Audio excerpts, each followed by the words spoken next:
Okay, what are we doing today, Johnny? We're pulling a squirrel cage out to clean it up, the dust and oil in it. Okay, that's good.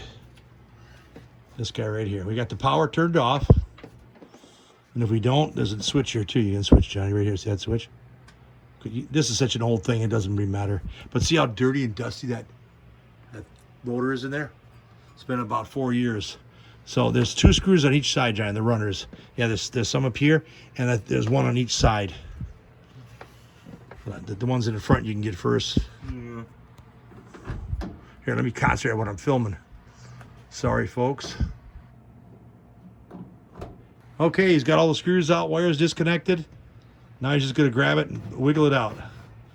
Well, it's heavy too when it gets out. Careful, careful, careful. Careful. Good, oh, perfect. That's it. Squirrel cage is out. It's that simple. Okay, now he's gonna blow the dust off. I'll tongue up the little hole. I don't want to get too close because I don't want the...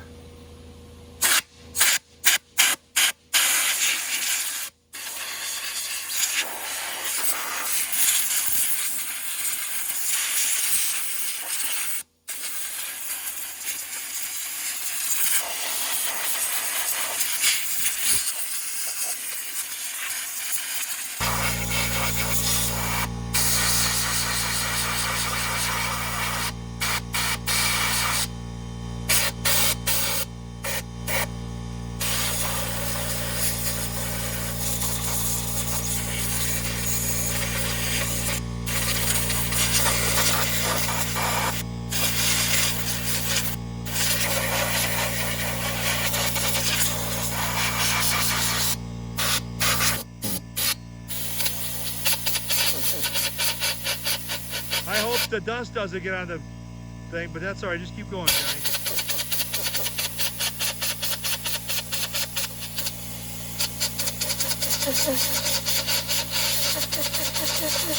Yeah, she needed it. And then we tip the thing over. I'm sorry for the air compressor noise. The air compressor's right over there in our shed. So, and that nozzle's used a lot of air. But then you tip it over.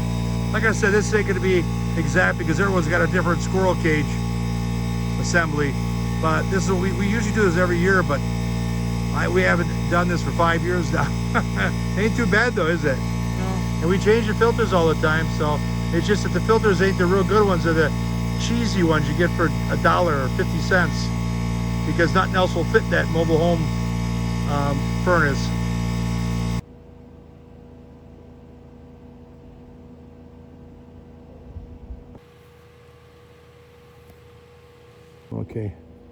Okay, now we oil it. There's a little hole.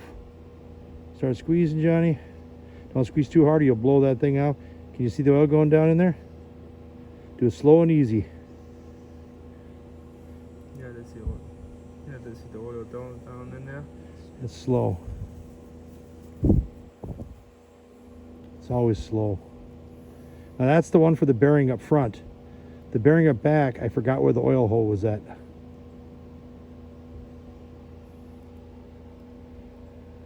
Okay, so you've seen that before. Okay, now we found the other slot. Point to it, John, with the tip of the thing. That's where the oil slot is. Hold, let me see. Okay, there. Okay, now lift the thing up and squeeze some in there. Not too much. Well, before he puts the fan back in, now he's vacuuming it out. And he's having a blast.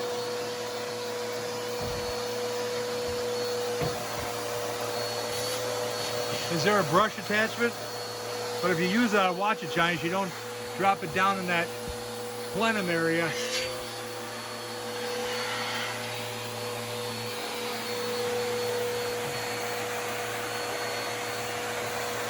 And then he'll slip the motor back in and we're done.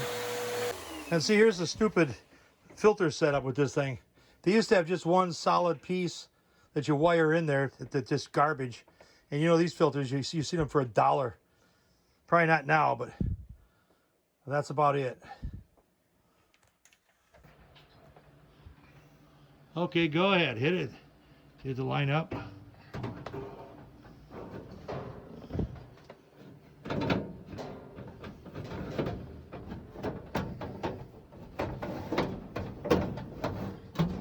Now look to see if both sides are, the metal is under the tabs. Are they? Yeah.